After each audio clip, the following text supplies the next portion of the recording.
오늘 이 새벽에 하나님께서 우리에게 주신 말씀은 말라기서입니다. 구약 성경 말라기서 1장부터 2장까지의 말씀 가운데 말라기 2장 15절 말씀입니다. 구약 성경 1329쪽 말라기 2장 15절 말씀입니다. 구약 성경 1329쪽입니다. 구약 성경 1329쪽 말라기 2장 15절 말씀입니다. 말라기 2장 15절 말씀. 구약 성경 1329쪽 말라기 2장 15절 말씀입니다. 1329쪽 말라기 2장 15절 말씀. 우리 기록된 말씀을 함께 한 목소리로 읽겠습니다. 시작. 그에게는 영이 충만하였으나 오직 하나를 만들지 아니하셨느냐? 어찌하여 하나만 만드셨느냐? 이는 경건한 자손을 얻고자 하심이라. 그러므로 내 심령을 삼가 지켜 어려서 맞이한 아내에게 거짓을 행하지 말지니라. 아멘. 오늘은 말라기인데요. 1장부터 2장까지 있는 말씀을 가지고 1500년 사랑의 아쉬움 첫 번째 제목으로 함께 말씀을 나누도록 하겠습니다. 오늘 교재에 나와 있는 포인트를 함께 읽어보도록 하죠. 20쪽에 나와 있는 포인트를 함께 읽겠습니다. 시작. 1500년간 이스라엘을 향해 변함없으셨던 하나님의 사랑이 백성의 무관심과 무지로 인해 거절당하고 맙니다. 아멘. 이제 구약 성경의 마지막 책이자 구약의 마지막 역사를 다루고 있는 관련된 내용들을 이제 함께 보도록 하겠습니다. 이미 개론 때 말씀드렸던 것처럼 말라기 선지자가 활동하던 시대의 배경은 바로 느헤미야 13장이라고 말씀을 드렸죠. 이제 느헤미야가 이제 3차 포로로 귀환한 다음에 성벽을 재건한 후에 이제 느헤미야가 예루살렘에서 12년 동안의 총독 생활을 마치고 이제 아닥사스다 왕과 이제 약속한 대로 바사로 돌아가게 됩니다. 바사로 돌아갔다가 1년 있다가 이제 다시 예루살렘 총독이 돼서 다시 돌아오거든요. 1년 있다가 다시 돌아왔을 때의 상황이 느헤미야 13장의 상황이었고 또 그 상황이 바로 말라기의 상황이라고 했었습니다. 바로 그 시대에 돌아오 보니까 이스라엘 백성들의 상황이 옛날의 그 모습으로 다시 돌아가 버린 거예요. 뭔가 이제 성벽을 재건하고 말씀 신앙 사경회를 통해서 뜨겁게 신앙들이 올라왔고 하나님의 말씀 앞에 눈물을 흘리면서 그렇게 이제 새롭게 되려고 했었는데 그 어느새 이제 그들 안에 영적인 매너리즘이다 그럴까요? 신앙이 뜨겁지도 차지도 않는, 그래서 모든 것들이 다시 옛날에 조상들이 걸어갔던 그 길들로 다시 느헤미야가 1년 동안 비운 사이에 완전히 돌아가 버린 거죠. 바로 그 상황에서 느헤미야와 함께 하나님의 경고의 말씀을 이제 구약의 마지막 때에 전했던 선지자가 바로 말라기 선지자입니다. 그래서 이 말라기에서는 개론 때 말씀드렸지만 총 8개의 문단, 8개의 예언으로 되어 있는데 그 8개의 예언 안에가 6개의 논쟁으로 되어 있습니다. 그 논쟁이라는 것은 하나님과 이스라엘 백성들 간의 논쟁이죠. 그렇게 되어 있습니다. 그래서 그 논쟁을 바탕으로 하나님의 말씀을 선포하고 있는 선지서가 바로 예언서가 바로 말라기 예언서인데요. 오늘 이 말라기 예언서를 통해서 특별히 3차 포로 기한이 끝나고 성벽까지 다 재건된 상태에서 또다시 타락으로 가는 이스라엘 백성들의 모습을 통해서 우리의 신앙도 자칫 우리의 신앙이 예수를 믿고 구원받았지만 또 오랫동안 신앙생활을 하지만 나도 모르는 사이에 영적인 매너리즘에 빠져서 신약 요한계시록에 말했던 라오디게아 교회처럼 뭔가 뜨겁지도 않고 차지도 않는 그런 신앙, 그래서 뭔가 신앙생활은 하지만 본질은 잊어버린, 그러니까 중심도 없고 마음은 떠나가 있고, 그러니까 몸은 이제 하나님을 믿고 교회를 다니지만 이미 마음은, 중심은 하나님으로부터 떠나가 버린 그러한 모습, 그러한 열정, 그러한 신실함, 우리에게도 없는가? 6개의 논쟁을 중심으로 우리의 믿음과 신앙생활 또한 점검해 볼 수 있기를 바랍니다. 그래서 6개의 논쟁 가운데 오늘 3개의 논쟁, 또 내일 3개의 논쟁을 해서 오늘 교재에는 한 번으로 되어 있지만 2번에 나누어서 말씀의 은혜를 함께 나누겠습니다. 오늘 6개의 논쟁 가운데 첫 번째 논쟁이 뭐냐? 바로 1장 2절부터 5절까지가 첫 번째 논쟁입니다. 그 논쟁 속에서 그 논쟁의 주제는 뭐냐? 내가 너희를 사랑하였노라 라는 논쟁이죠. 하나님께서 말씀하시는 거, 내가 너희를 사랑하였다. 그러니까 이스라엘 백성을 향한 하나님의 변함없는 사랑, 이게 이제 논쟁의 첫 번째 주제이라는 거예요. 그러니까 말라기서에 나타나는 논쟁의 구조는 그렇습니다. 논쟁의 주제가 딱 던져져요. 그 주제가 던져지면 이제 이스라엘 백성들이 그 논쟁에 대해서 질문을 합니다. 그 질문을 하게 되면 하나님께서 그 질문에 대한 답을 하는 형식으로, 그래서 그 답을 통해서 하나님이 설명하시고 또 그 하나님의 약속을 말씀해 주시고 또 그것을 통해서 깨닫게 하시는 그러한 어떤 구조로 6개의 논쟁이 펼쳐져 가는데, 첫 번째 논쟁이 바로 하나님의 사랑에 관한 논쟁이에요. 그래서 여러분 1장 2절 상반절에 하나님 뭐라고 했냐면 내가 너희를 사랑하였노라 말씀하시죠. 그랬더니 이스라엘 백성들이 하나님께 질문하는 거예요. 1장 2절 하반절에 하나님께서 어떻게 우리를 사랑하셨는가? 하나님 우리를 사랑하셨다고 하는데 하나님이 어떻게 우리를 사랑하셨다고 그런 말씀을 하십니까? 그러는 거예요, 이스라엘 백성들이.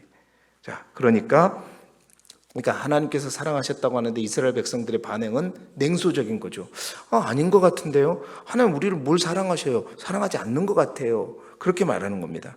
이유가 뭘까? 이스라엘 백성들은 그렇게 생각했던 거예요. 성전이 완공되고 또 성벽까지 재건되면 바로 학개와 스갈의 선지자를 통해서 약속했었던 것처럼 영광스러운 미래가 우리 가운데 펼쳐질 거라고 분명히 약속하셨는데, 그러한 영광스러운 미래, 아니 우리가 봐서는 옛날하고 똑같지 않느냐. 여전히 우리는 힘들고 여전히 고통당하고 있고 먹을 거야 입을 거야 조금만 생겼지만 여전히 우리의 삶은 변화가 없는 것 같다. 그런데 하나님 우리를 사랑하신다고요? 아닌 것 같아요. 우리를 사랑하지 않는 것 같습니다. 오히려 하나님을 믿지 않는 이들이 더 사랑을 받고 있는 것 같은데요. 그렇게 말하는 거예요. 자, 그러한 어떤 이스라엘 백성의 질문 앞에 하나님의 답변이 1장 2절 하반절부터 3절까지 나오는 거예요. 뭐라고 그러냐면 에서는 야곱의 형이 아니냐. 맞죠? 에서는 야곱의 형이죠. 그러나 내가 야곱을 사랑하였고 에서는 미워하였다. 여러분, 이스라엘 백성들 가운데 누가 사랑을 더 받죠? 항상 장자잖아요. 에서가 사랑을 받아야 되고 야곱은 그 다음이죠. 갑절의 은혜를 받는 것이 장자의 축복이잖아요. 항상 장자는 갑절의 축복을 받는 게 이스라엘 백성들 가운데 이게 전통이고 율법이었단 말이죠. 그런데 하나님께서 뭐라고요? 야곱을 사랑하였고 에서는 미워하였다. 그의 산들을 황폐하게 하였고 그의 산업을 광야의 이리들에게 넘기셨다라고 말씀하는, 이 말은 무슨 말이에요? 하나님의 특별한 은혜를 말하는 겁니다. 하나님의 특별한 사랑을 말씀하시는 거예요. 그 하나님의 특별한 은혜가 뭐냐면, 자, 내가 이제 이것을 로마서에서 이제 바울이 인용하는데 이 말이 무슨 말이냐면, 아직 야곱과 에서가 태어나지도 않았단 말이에요. 이미 뱃속에 있을 때부터 하나님께서 누구를 사랑하셨다는 거예요? 차자가 된 둘째가인 야곱을 사랑하셨단 말입니다. 그러니까 그들이 태어나기도 전에 또 야곱과 에서가 무슨 선이나 악을 행하지도 않은데 그들의 삶의 결과를 보기도 전에 이미 뱃속에서부터 하나님은 누구를 사랑하셨다는 거예요? 야곱을 하나님이 주권적으로 선택하시고 그의 삶과 인생을 보면 형을 속이고 장자권을 탈취한 야곱 미워해야 되죠. 당연히 형이 또 장자이기 때문에 에서가 더 사랑을 받아야 되는데 하나님은 내가 그러지 않았다는 거예요. 내가 이미 너희들이 태어나기 전부터 내 백성 야곱을 내가 사랑하였고, 뿐만 아니라 여러분, 야곱이 이스라엘이 되고 에서가 에돔이 됐잖아요. 둘 다 바벨론에서 멸망을 당합니다. 그러나 내가 사랑한 야곱, 이스라엘 백성들은 지금 어떠냐는 거죠. 내가 다시 너희를 70년 동안 멸망시켰지만 다시 회복시키고 다시 일으키고 내가 너희를 사랑하고 다시 회복시킨다고 말씀하고 지금 그렇게 되어가고 있지 않느냐. 그러나 에돔은 어떠냐? 완전히 멸망된 상태로 다시 회복되지 못하고 있다는 거예요. 내가 너희를 어떻게 해요?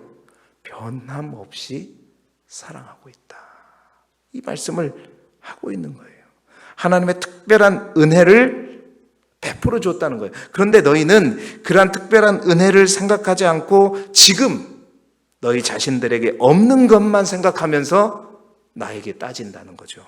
하나님, 어떻게 우리를 사랑하셨습니까? 사랑하시는 한 겁니까? 이렇게 질문하는 거예요. 여러분, 이 질문이 비단 이스라엘 백성들만의 질문이겠냐 이거예요. 우리 안에도 그럴 수 있다는 겁니다. 우리 성도들에게도 나오는 질문이라는 거예요. 기도응답이 속히 되지 않을 때, 또한 우리 안에 있는 어떤 고난의 문제가 계속해서 해결되지 않고 끊임없이 끝나지 않을 때, 내가 너희를 사랑한다. 하나님의 이 말씀은 그냥 우리에게 많이 들려지지만 의례 그저 하나님께서 우리에게 하시는 상투적인 말처럼 느껴지지, 그 말씀이, 사랑한다는 그 말이 정말 우리 안에 진짜 하나님께서 사랑하신다 이런 마음이 드는 게 아니라 사랑하시긴 한 건가 이런 생각이 들어진다는 거예요. 그런데 여러분, 정말 그럴까? 여러분 혹시 그런 생각 해보신 적이 있으십니까? 우리 각자의 하나님을 믿는 사람들의 모든 기도 제목을 하나님께서 만약에 다 들어주면 이 세상은 어떻게 될 거라고 생각하세요? 하나님, 저 빌딩 주세요. 하나님, 나 건강하게 해주세요. 자, 하나님께서, 우리가 하나님을 믿는다고 해서 하나님께 기도하는 기도 제목을 다 하나님께서 다 들어줬다. 이 세상이 어떻게 될까요? 이 세상 속에 있는 질서는 다 파괴돼요. 하나님의 사랑, 완전히 모든 게 다 흐트러져 버립니다. 제가 말씀드렸지만, 주일날에도 말씀드렸지만, 하나님은 큰 그림을 갖고 계신단 말이죠. 그 큰 그림 속에서 그래도 하나님께서는 우리의 기도의 제목에 그 하나님의 질서와 큰 그림 속에서 흐트러지지 않는 가운데에서 가장 적절한 때에, 최적의 때에 하나님께서 그 기도의 제목을 우리에게 응답하여 주시는 거죠. 그 큰 그림 속에 이게 아니라면, 여러분, 우리 가정 속에서 아들, 딸들이 서너 되면 이 아들이 저 못 달라, 이 딸이 못 달라, 그거 주란 대로 다 주면 어떻게 돼요? 가정이 풍지박산 돼버리는 거예요. 부모는 사랑하지만 결국은 그 말들을 기억하고 가장 적절한 때, 최적의 때에 알아서 하나님의 질서, 아버지, 어머니가 생각해서 언젠간 기억했다가 그것들을 이루어주는 것처럼 하나님은 이 시대에 수많은 믿는 사람들의 모든 기도적을 다 들어줘. 순간 기도할 때마다 즉각적으로 들어주지 않아요. 그럼 모든 게 다 깨집니다. 다 망가져요. 가장 모든 것이 하나님의 큰 그림 속에, 그래서 주일에 제가도 말씀드렸지만 하나님께서 우리에게 주신 꿈, 회복해 준 꿈, 그 꿈을 바로 이루어 가시는 것이 아니라 그것이 구체화될 때 기다림이라는 시간을 통해서 구체화시킨다는 거죠. 그것이 결코 하나님께서 우리를 사랑하지 않는 것이 아니라 더 사랑하는, 우리를 위해서 그런다는 겁니다. 그 사랑은 지금도 여전해요. 태초부터 지금까지 하나님은 가장 소중한 것을 다 주시면서까지 우리를 살리셨고, 뿐만 아니라 지금도 하나님은 말씀을 통해서 우리를 날마다 깨우쳐 주시고, 뿐만 아니라 말씀을 통해서 바른 길로 인도해 주시는 그 사랑, 그리고 우리가 죄의 길을 갈 때는 고난이라는 것을 통해서 돌이키게 해 주시는 그 사랑, 뿐만 아니라 속이고 자격 없는 야곱처럼 우리가 하나님 앞에 그 사랑 받을 자격이 있냐는 거죠. 하나님의 아들 대신 예수 그리스도까지 죽이시면서까지 우리를 살림하는 그런 가치가 우리 안에 있냐는 거죠. 날마다 우리에게 주시는 것만 자기밖에 모르는 우리가 알잖아요. 그러한 우리를 위해서 가장 소중한 것까지 다 쏟아 부으시면서까지 사랑할 정도로 사랑한. 그러니까 세상적인 기준으로 보면 사랑하지 못하죠. 그런데 하나님의 사랑의 기준은 우리 사람의 기준을 뛰어 넘어서 죄인임에게도 사랑한 그 사랑. 여전히 그 사랑은 지속되어 있고 우리가 태어날 때부터 하나님은 우리를 택하셔서 사랑하신다. 우리가 하나님이 나를 사랑하시는가 묻기 전에 우리가 먼저 우리 스스로에게 질문할 게 뭐예요? 내가 진정으로 하나님을 사랑하는가? 내가 정말 하나님을 사랑하는가? 날마다 얘기하지만 하나님께서 내가 뭔가를 주시고자 하는 그 복을 사랑하는가? 우리가 하나님에게, 우리 자신에게 먼저 질문해 봐야 된다는 겁니다. 두 번째 논쟁의 주제가 뭐냐면 나를 공경함이 어디 있느냐. 하나님께서 너희가 정말 나를 공경하기는 하는 거냐, 나를 두려워하기는 하는 거냐. 이게 두 번째 논쟁의 주제예요. 1장 6절부터 2장 9절까지가 두 번째 논쟁입니다. 1장 6절 상반절에 보십시오. 내 이름을 멸시하는 제사장들아, 아들은 그 아버지를, 종은 그 주인을 공경하나니 내가 아버지일진데 너희가 나를 공경함이 어디 있느냐. 내가 주인일진데 너희가 나를 두려워함이 어디 있느냐. 하나님께서 니들이 정말 나를 공경하느냐. 아버지는 아들을 공경하고 종은 주인을 존경하는 게 순리이고 이치인데 내가 너희의 아버지고 내가 너희의 주인인데 너희는 나를 공경하느냐, 너희는 나를 정말 두려워하느냐 물었던 거죠. 그에 대해서 이스라엘 백성들은 1장 6절 하반절에 뭐라 그래요? 우리가 어떻게 주의 이름을 멸시하였나이까? 하나님, 그게 뭔 말입니까? 우리가 하나님의 이름을 멸시한 적이 언제 그랬다고 그런 말씀을 하십니까? 라고 질문하는 거죠. 1장 7절에 뭐라 그럽니까? 하나님이 너희가 더러운 떡을 나의 제단에 드리고도 말하기를 우리가 어떻게 주를 더럽게 하였나이까 하는도다. 1장 13절에 보세요. 이 일이 얼마나 번거로운가 하며 코웃음 치고 훔친 물건과 저는 것과 병든 것을 가져왔느니라. 너희가 이같이 봉헌물을 가져오니 내가 그것을 너희 손에서 받겠느냐. 이 논쟁은 바로 그 당시 제사장들의 죄에 대해서 구체적으로 말씀하고 있는 겁니다. 백성들이 점점 하나님 앞에 제사 드리는 것을 소홀히 하기 시작한 거예요. 그러니까 느헤미야가 갔다 오니까 이스라엘 백성들이 뭔가 이제 아까 말씀드린 영적인 매너리즘에 빠져가지고, 그러니까 조금 옛날보다 더 살만도 하죠. 살만도 하고 뭔가 삶이 변화가 없으니까 하나님께서 자신들을 사랑하지 않는 것 같다니까 하나님에 대한 어떤 기대도 사라져요. 그러니까 뭔 큰 기대도 없고 바뀌는 것도 없으니까 점점 하나님을 향한 마음이 떠나가는 거예요.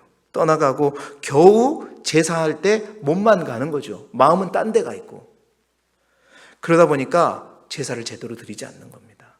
예물이 줄어들죠. 재물이 줄어들잖아요. 그러니까 재물이 줄어들으니까 그 재물 11조 그런 것들을 통해서 생계를 유지하던 제사장들과 레위인들이 어떻게 해요? 삶이 퍽퍽해지기 시작하는 거예요. 그러니까 원래 제사는 뭐예요? 흠 있는 재물을 드려야 돼요? 흠 없는 재물을 드려야 됩니까? 흠 없는 재물을 드려야 되는데 백성들이 대충 막 눈 먼 거, 다리 쩔뚝거리는 거 이런 양과 염소를 가져와도 분명히 그거 안 된다. 흠 있는 제물로 가져와라고 해야 되는데 제사장들이 뭐라 그래요? 이거 가져오지 마라 그러면 안 가져와 버리니까. 그럼 먹고 살 게 없으니까 어떻게 해요? 눈 감아주는 거예요. 그래 그냥 갖고 와라. 근데 이런 상황들이 되니까 하나님께서 그러는 거예요. 너희가 훔친 물건과 저는 것과 병든 것, 더러운 떡을 나한테 가져와서는 말하기를 어떻게 내가 주를 더럽게 했는가. 여러분, 백성들도 타락하고 제사장들도 타락한 거예요. 그래서 형식과 절차만 난무하는, 중심은 없고 마음은 없고 그냥 형식만 따라서 하는 종교 형식주의적 예배만 실행되고 있는 이 상태. 여러분, 이때부터 예수님께서 오실 때까지 그런 형식주의만 팽배해 있는 이런 상황이 바로 신약 때까지 이어지게 되는 거죠. 그러니까 13절에 보세요. 이 일이 얼마나 그들의 예배가 그들의 제사가 얼마나 번거로운고 자기들이 투덜거리면서 이제 제사 드리는 거 뭐 드려도 아무 소용도 없는 것 같고 하나님은 뭐 우리를 안 사랑하는 것 같고 그러니까 이게 번거로운 거 예배 드리는 것 자체가 여러분 이 모습이 이 시대의 그리스도인들이 많은 사람들의 모습하고 똑같다는 겁니다. 말라기서가 우리에게 주시는 메시지는 이게 비단 그 당시의 모습이 아니라 우리의 모습이라는 거예요. 새벽기도 드려도 뭐 우리 응답도 안 온 것 같고 뭐 변화되는 거 없는 것 같고 그러니까 예배 드리는 거 별로 의미가 없는 것 같고 마음은 딴 데 가 있고 다른 곳에 가 돈 벌어야 되는 차라리 돈 버는 게 낫지 않는가? 예배 드리는 거 이거 의미가 있는가? 이런 생각, 이런 마음인 거죠. 그런 백성들을 향해 이제 하나님께서 계속해서 말씀했던 것처럼 하나님께서 이런 형식적인 예배를 얼마나 싫어하는지 여러분 이 구절이 하나님께서 이러한 예배를 얼마나 싫어하는지 얘기하고 있죠. 2장 3절에 보세요. 2장 3절에 보라 내가 너희의 자손을 꾸짖을 것이요 뭐라 그럽니까? 똥 곧 너희 절기의 희생의 똥을 너희 얼굴에 바를 것이다 라고 말합니다. 하나님의 입으로 뭐를 담는 거예요? 똥이라고 말씀하시는 거예요.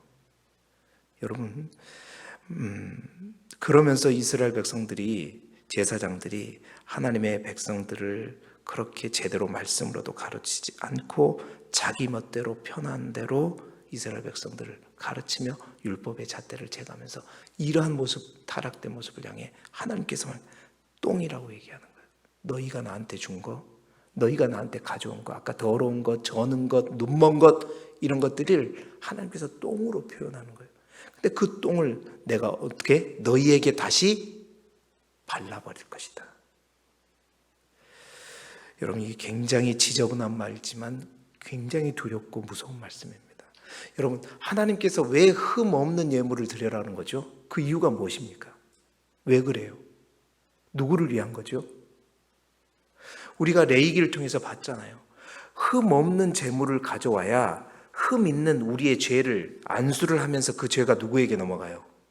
흠 없는 제물이기 때문에 그에게 그 동물이 흠이 있으면 그 동물도 흠 있는 것 때문에 우리의 흠이 그에게 넘어가질 못한단 말이에요. 그래서 흠 없는 제물을 가져와야 이게 영적인 원리인 거죠. 예수님도 그래서 이제 죄가 없으신 분이 십자가에 달리신 겁니다. 흠 없는 제물을 향해서 안수를 할 때 우리의 흠이 그에게로 넘어가고 그의 흠 없음이 우리에게 교환되는 거죠. 결국 흠 없는 제물을 드리라고 하는 것은 하나님을 위해서 드리라는 게 아니라 누구를 위해서? 우리를 위해서, 나를 위해서 드리라는 거예요. 그런데 흠 있는 것, 저는 것, 더러운 것, 똥 같은 것을 가지고 오니까 마음은 없고 중심은 없고 형식적인 것만 가지고 들으니까 우리가 그들을 향해서 제사를 딱 드리게 되면 뭐가 오는 거예요? 그 교환의 원리에 의해서 그 더러운 것이 누구에게로 다시? 우리에게로 온다.